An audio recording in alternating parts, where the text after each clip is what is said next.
दोस्तों यूपीएससी की प्रिपरेशन में एक दिन तो पढ़ाई फुल फ्लो में, दूसरा दिन पूरा बर्नआउट। कभी हमें मोटिवेशन इतना हाई लगता है कि अगली बार टॉप 10 में हम ही आने वाले हैं। कभी सेल्फ डाउट इतना ज्यादा कि हम अगर 30 साल तक भी एग्जाम दे लें तो भी सिलेक्शन ना हो, ये हमारी फीलिंग आ जाती है। अगर आप भी यूपीएससी की जर्नी में इस तरह के इमोशनल इश्यूज से गुजर रहे हो तो आप यकीन मानिए, आप अकेले नहीं हो। ये वीडियो आपके लिए भी है जो रैंक 1 रहे हैं या फिर जो चाहे कितने भी अटेम्प्ट्स दे लिए कभी सेलेक्ट नहीं हुए, सब इसी तरह के इश्यूज से गुजरे हैं। एंड फेलियर से, स्ट्रगल से स्टेबिलिटी तक का रास्ता एक स्ट्रक्चर यानी कि एक ट्रांजिशन फेज से होके जाता है, जिस पे आपको वर्कआउट करने की नीड है। स्वागत है आपका सिनॉप्सिस आईएएस में। मेरा नाम है कृष्णा। इस लेक्चर में हम बात करेंगे UPSC preparation from struggle to stability. Struggle phase का मतलब क्या है? जब आप कुछ चीजों को लेके परेशान हो। कॉमन स्ट्रगल्स क्या है यूपीएससी एस्पिरेंट के? जैसे हमने देखा, सिलेबस है हमारी आंखों के सामने, बट हमें लगता है लिखा तो प्रीलिम्स का सिलेबस हाफ पेज में है, लेकिन everything under the sun is UPSC, right. Mains का सिलेबस लगभग 3.5 पेज में है, लेकिन पता नहीं यूपीएससी क्या ही पूछ लेता है। किताबें हमारे पास भरी पड़ी है, वीडियोस हमने भर भर के परचेज किए हुए हैं, हमें पता नहीं कौन सी बुक पढ़नी है, क्या करें क्या ना करें समझ नहीं आता।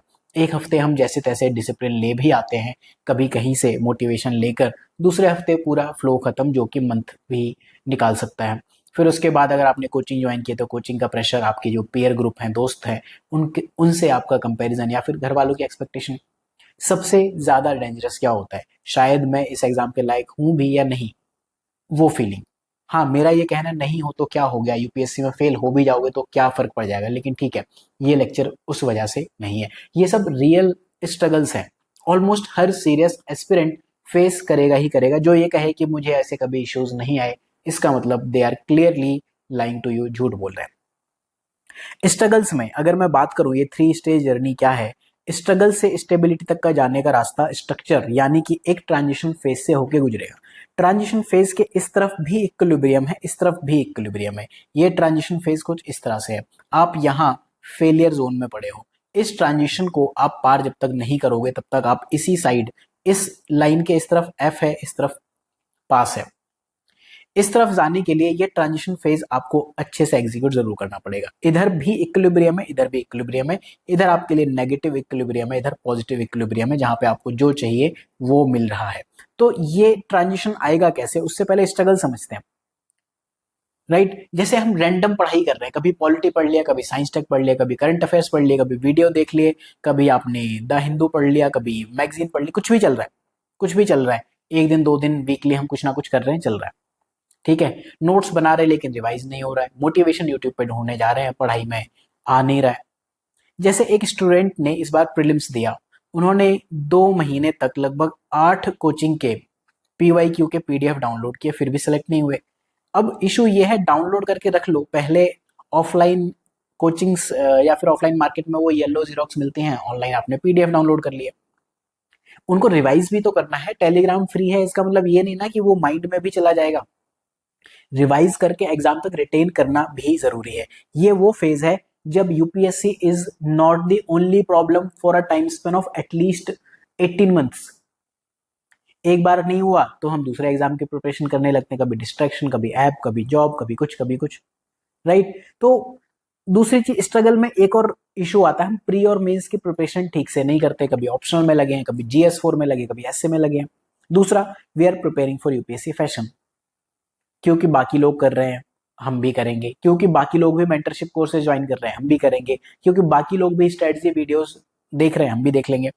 सी सिनॉप्सिस आइज पर अगर मैं एक स्ट्रेटजी वीडियो बनाता हूं, उस पर अगर 10,000 व्यूज आते हैं, उसी के कंपैरिजन में अगर मैं एक पढ़ाई का व्यू बनाता हूं, उस पर वीडियो बनाता हूं, उस पर 100 व्यूज आएंगे। ये एक जनरल रेशियो है।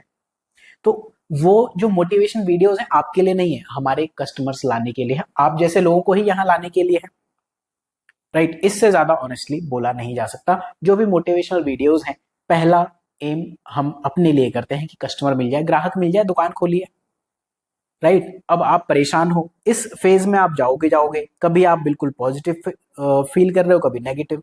यहाँ पे आप कभी कोर्स परचेज करोगे, कभी मोटिवेशन वीडियो, कभी कुछ नहीं तो सब्सक्राइब पे ही क्लिक कर दोगे, राइट।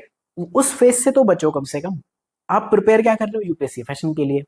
बाकी लोगों ने कर दिया, आप टाइम का इन्वेस्टमेंट ठीक जगह नहीं कर रहे हो, इमोशन का इन्वेस्टमेंट ठीक जगह नहीं कर रहे हो, मनी का इन्वेस्टमेंट आप जहां कर रहे हो इमोशन या भेड़ चाल में जाके कर रहे हो। फिर एक वो एटीट्यूड है कि आई एम आईएएस, मैं ही हूं अगला आईएएस, इसके अलावा कुछ करेंगे नहीं। मेंटल और फिजिकल हेल्थ पे वर्क हो नहीं रहा, ये एक बेसिक स्ट्रगल की फेज है। आप कहो ये तो बहुत नेगेटिविटी है, चलो फिक्स करते हैं इस इशू को, ट्रांजिशन यानी कि स्ट्रक्चर फेज में जाते हैं। अगर आप स्ट्रक्चर फेज में आ गए तो यहां से आपको क्लैरिटी आनी शुरू होगी कैसे करना है। अगर नहीं कर पाए तो इसमें 4-5 साल भी लग सकते हैं, 4-5 अटेम्प्ट्स भी लग सकते हैं, इनफैक्ट पूरी 20s भी लग सकते हैं। हो सकता है कि आपने 20 साल की एज में प्रिपरेशन शुरू की हो और आप जनरल कैटेगरी के हो तो 32 एज, एंड अगर आप स्टेट पीएससी में जा रहे हो तो 30s भी आपने 40 ईयर्स के होते होते भी आप पीएससी में ही लगे हो, राइट। तो हमें इस नेगेटिव इक्विलिब्रियम से पॉजिटिव इक्विलिब्रियम तक जाने के लिए क्या करना है। एक प्लान मैं आपको बहुत सिंपल देता हूं। शॉर्ट, एक होता है शॉर्ट टर्म, ठीक है। शॉर्ट टर्म टारगेट रखो आप। शॉर्ट टर्म टारगेट एक दिन का नहीं होना चाहिए, एटलीस्ट 1 वीक का होना चाहिए। इसमें 1 से 2 दिन अगर मिस हो भी जाए तो बिल्कुल ऐसी शक्ल नहीं बना लेनी है, no not at all. Short term target with mid term revision. Mid term revision, mid term आपका होना चाहिए 1 मंथ का। Short term target with mid term revision and long term goals. ये यूपीएससी के किसी भी आंसर में ना वो लिख देना आप, वे फॉरवर्ड, मार्क्स मिल जाएंगे। Long term goals is the way forward. कैसे लॉन्ग टर्म गोल, पहले हम लॉन्ग टर्म गोल फिक्स करते हैं। हमारा लॉन्ग टर्म गोल ही बहुत अजीब होता है। हम कहते हैं कि हमें, मान लो ये सिलेक्टेड लोगों की मेरिट लिस्ट है, यहाँ रैंक 1 है, यहाँ सपोज 600 लोग सेलेक्ट हो रहे हैं, यहाँ रैंक 600 है। आप टारगेट करोगी मुझे यहाँ सेलेक्ट होना है। अगर मैं अपना लॉन्ग टर्म गोल ठीक करूं, मैं कहूंगा कि मुझे लास्ट रैंक से इन हो जाना है, राइट। इसके लिए आपको कुछ भी एक्स्ट्रा ऑर्डिनरी नहीं करना है, आपको हर एक सब्जेक्ट ठीक कर लेना है,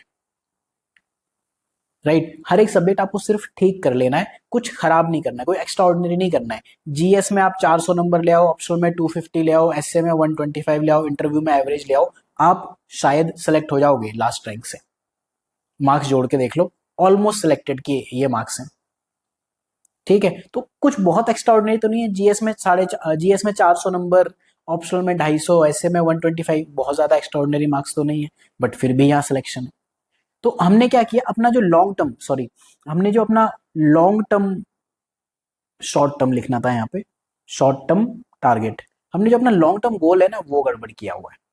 हमें सिलेक्शन का गोल तो लाना है लास्ट रैंक से, और इसके लिए तो एक बुक या फिर एक कोचिंग या फिर एक टेलीग्राम चैनल या एक कुछ भी एनफ है, राइट। आप आज एक कोचिंग छोड़ के जाते हो कि यहाँ ये इशू है, कल दूसरे में इशू है। फॉर एग्जांपल सिनॉप्सिस से लोगों को कंप्लेन ये होती है कि कॉल सपोर्ट बहुत अच्छा नहीं है। यार ऑनेस्टली 2500 में अगर हमने कोई कोर्स सेल किया हुआ है, कॉल सपोर्ट पे उस तरह से हम अवेलेबल नहीं हो सकते हैं। आप आज छोड़ के चले गए दूसरी जगह, 1 साल बाद आप आते हो कि कॉल सपोर्ट तो वहां भी नहीं है, यहाँ कम से कम कंटेंट तो है, यही कर लेते हैं। आपने बेसिकली अपना 1 साल बर्बाद कर दिया। एक बुक या एक कोचिंग या फिर एक वीडियो सोर्स, एनीथिंग एनफ है आपके लॉन्ग टर्म गोल को क्लियर कराने के लिए। इनफैक्ट ये 600 नहीं, आपको 200 से 300 रैंक में कहीं लाके पटक देगा। चलो मिड टर्म रिवीजन पे अभी आते हैं। शॉर्ट टर्म टारगेट की बात करते हैं। शॉर्ट टर्म टारगेट जैसा कि मैंने कहा 1 वीक का आप टारगेट रखो, एंड आप एक ट्राई करो, एक चीज करके देखो। यूट्यूब पे जाना, सिनॉप्सिस के चैनल पे या फिर कहीं भी एक सब्जेक्ट पकड़ो आप जो आपने आज तक ना पढ़ा हो, या फिर पहले पढ़ा हो तो ठीक है। एक सब्जेक्ट जो 10 से 12 घंटे में, एंशिएंट मिडिएवल ये सिनॉप्सिस के यूट्यूब चैनल पे पढ़े हैं। इकोनॉमी सिनॉप्सिस के वेबसाइट पे इसके फ्री प्लेलिस्ट है, 20-22 घंटे की है। एंड आर्ट एंड कल्चर, जो भी आपको ठीक लगे, एक सब्जेक्ट पकड़ो कि मुझे वीडियो कोर्स खत्म करना है 3 से 4 दिन में, उसके बाद रिवीजन करना है पीडीएफ से 1 से 2 दिन में, राइट। हो गया मेरा 1 वीक का टारगेट, और 1 दिन में लीव ले लूंगा। अगले वीक वापस से इस पीडीएफ को 2 बार रिवाइज करके I will go to PYQs. हो सकता है कि पीवाईक्यूज आपसे 10% या 20% ही सॉल्व हो, छोड़ के नहीं भाग जाना। एक सब्जेक्ट ठीक कर दो बस।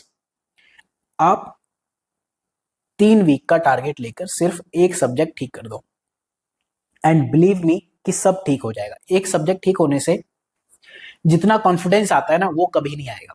ऑप्शनल में आपको शुरुआत करनी है, एक यूनिट ठीक से खत्म कर दो। वीडियोस अगर करने तो ठीक है, अदरवाइज कंटेंट पढ़ के उस यूनिट के पीवाईक्यू सॉल्व कर लो। इस वेबसाइट पे फ्री रिसोर्सेज में जाके बहुत सारे ऑप्शंस के पीडीएफ डाउनलोड कर सकते हो, शायद आपका ऑप्शनल भी मिल जाएगा।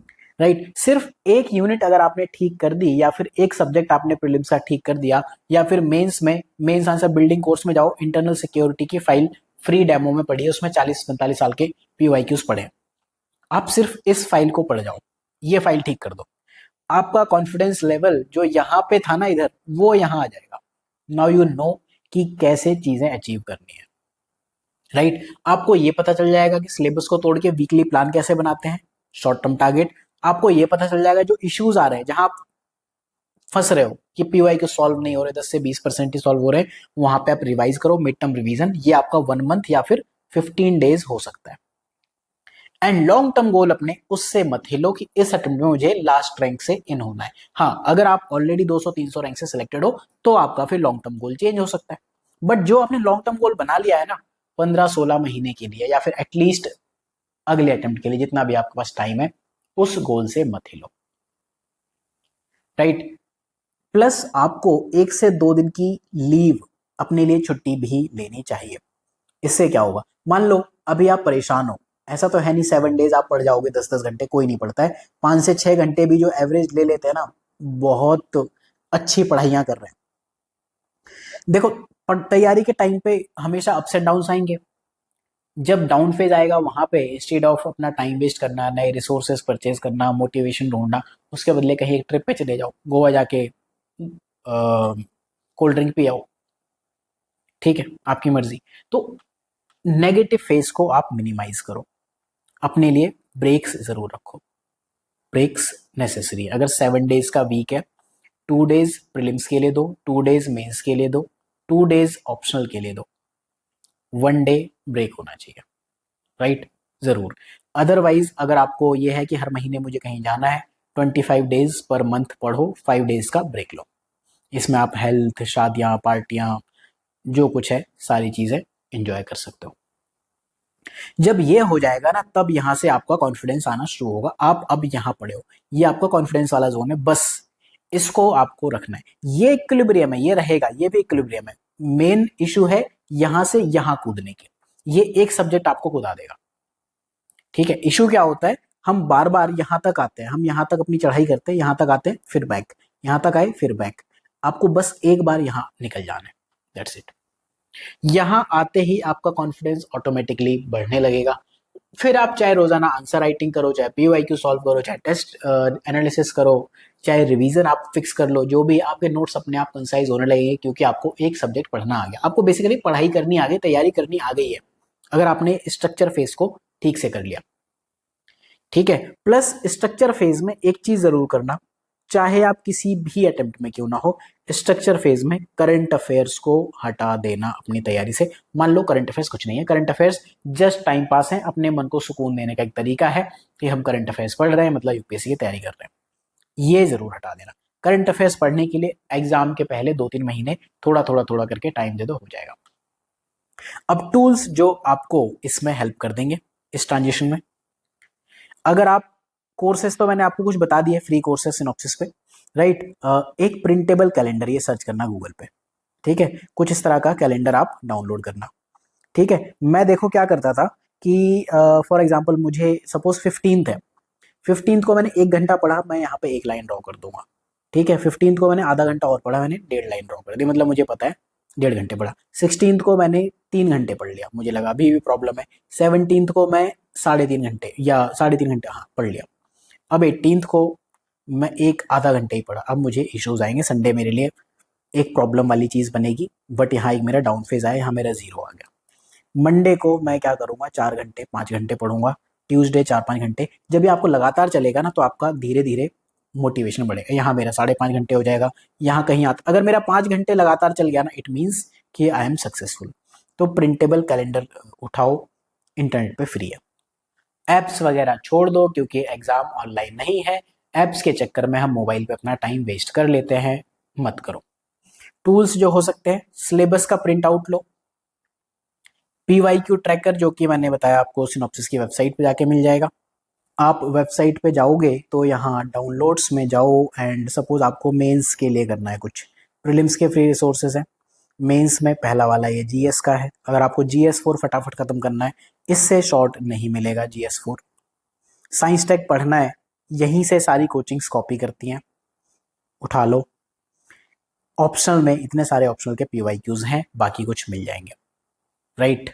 कुछ और आपको फ्री रिसोर्सेज यहाँ पे ब्लॉगिंग में लिंक्स मिल जाएंगे, वो भी देख लेना। खैर अभी अपने लेक्चर के मुद्दे पर आते हैं, ठीक है। Syllabus print out, PYQ tracker, इसके बाद वीकली प्लानर जो मैंने आपको बताया, ठीक है।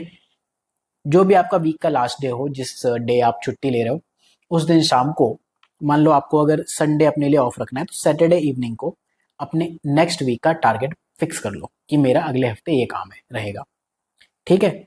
फिर टेस्ट सीरीज के लिए क्या करना है, देखो पढ़ाई का पार्ट बनाओ PYQ को टेस्ट सीरीज से रिप्लेस मत करो। लेकिन प्रीलिम्स के लिए अगर मैं बात करूं, आप क्या करो, वीक में एक दिन यूपीएससी के जो नॉन सीएससी एग्जाम है, जैसे CDS हो गया, CAPF हो गया, NDA हो गया, इस तरह से बहुत सारे एग्जाम्स हैं, एक फुल लेंथ टेस्ट वीकेंड पे दे लो। अगर आप बिगिनर हो तो PYQs को ही टेस्ट सीरीज की तरह दो। अगर आपने 1-2 अटेम्प्ट दिए हैं तो फिर आप क्या कर सकते हो, इस तरह से 10-12 एग्जाम होते हैं, CDS के 2 पेपर होते हैं, CAPF के 2, तो टोटल अगर आप 2 साल के भी पेपर करने बैठोगे, साल के एंड तक अगर आपको 25 हफ्ते मिलते हैं, तो 25 फुल लेंथ टेस्ट आप एक्चुअल यूपीएससी एग्जाम के कर चुके होंगे। इस तरह से कुछ आप वीकली प्लानर बना सकते हो, और 1 मंथली टेस्ट सीरीज या वीकली टेस्ट सीरीज आप इस तरह से रख सकते हो, राइट। अब मोटिवेशन के लिए शौक से जाओ यूट्यूब पे, लेकिन एक डायरी जरूर लिखो जिसमें आपका पॉजिटिव मोटिवेशन होना चाहिए, और नेगेटिव मोटिवेशन नहीं, नेगेटिव होना चाहिए सिली मिस्टेक्स, कि आपने गलतियां क्या की, ठीक है। आज मैंने मोटिवेशन बना दिया, कल कोई और मोटिवेशन बना दिया, तो ऐसा नहीं होना चाहिए कि आप अपना मोटिवेशन रिचुअल चेंज करते रहो, बट कुछ एक चीज फिक्स नहीं है। Controlling the negatives and boosting the positives, this is the way forward. हम क्या करते हैं कि नेगेटिव को ठीक करने के चक्कर में पॉजिटिव्स को खो देते हैं, राइट। वो नहीं करना है। आप मेरे मार्क्स उठा के देखो, उसमें यही दिखेगा। पॉजिटिव ऑप्शन में 300 प्लस पहुंच गए, बट नेगेटिव जीएस में 400 से 348 या 345 ये डाउन हो गया, अल्टीमेटली नहीं हुआ। जो आपकी स्ट्रेंथ है उस पर काम करो, जो वीकनेस है, अगर आपके 220 से 300 आ गए, ये अचीवमेंट है, बट ये ज्यादा नेगेटिव है, रिजल्ट नहीं आएगा, ठीक है। तो ये आपको क्या करना है, ट्रांजिशन के टाइम पे एक चीज आप बिल्कुल फिक्स रखोगे, इनफैक्ट माइंडसेट के टाइम पे, कि पॉजिटिव चीजें हैं उनको आपको बूस्ट करना है, और जो नेगेटिव चीजें हैं ना उनको छोड़ दो। हो सकता है आपको साइंस टेक ना आता हो एग्जाम तक, हो सकता है आपको एंशिएंट या मिडिवल हिस्ट्री नहीं आती एग्जाम तक, लेकिन जितने सब्जेक्ट आते हैं वो आपका सिलेक्शन करा देंगे।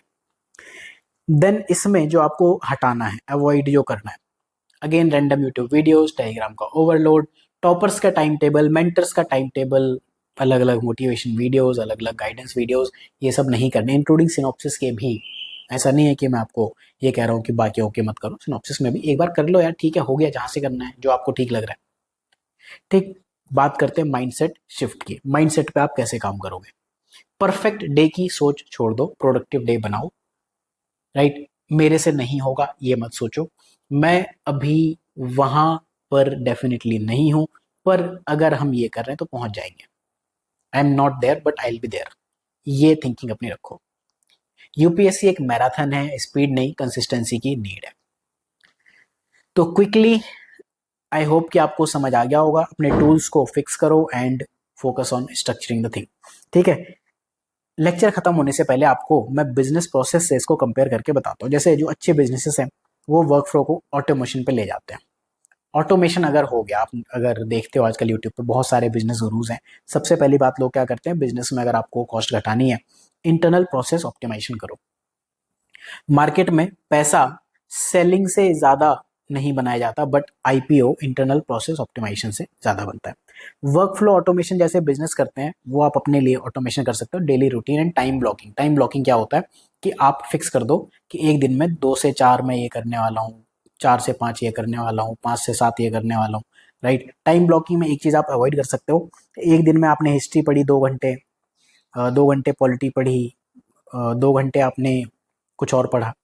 प्रॉब्लम ये है कि मान लो मैं हिस्ट्री पढ़ रहा हूँ, तो हिस्ट्री पढ़ने का 2 घंटे में मेरा सपोज एक पेज बना, अब हिस्ट्री छोड़ दिया, 2 घंटे बाद मैं क्या करूंगा, पॉलिटी उठाऊंगा, इसका भी पेज छूट गया। 2 घंटे बाद में मॉडर्न हिस्ट्री या फिर मान लो ज्योग्राफी उठाता हूँ, 2 घंटे में इसका ही पेज हट गया। इंस्टीड मैं क्या करूंगा कि हिस्ट्री पढ़ूंगा और मैं उस पेज को बढ़ाऊंगा। करके देखो, एक सब्जेक्ट को अगर आप पढ़ते हो, बेसिकली सब्जेक्ट का फ्लो बनने में आधे घंटे से 1 घंटा लग जाता है। तो टाइम ब्लॉकिंग में ये चीज़ मत करना कि एक ही दिन में अलग-अलग सब्जेक्ट प्लान करो, ठीक है? देन वेस्ट रिडक्शन पे जैसे कंपनीज़ काम करती हैं, इसी तरह से आपको डिस्ट्रैक्शंस और ओवरलैप कट करनी चाहिए। क्वालिटी कंट्रोल पे जैसे आप काम करते हो, mock test, error tracking, silly mistake की बुकलेट प्लस पीवाईक्यूज ये आप कर सकते हो। एसओपी जो आपको बनाने है उसके लिए पीवाईक्यूज को अपना रिचुअल्स बना लो।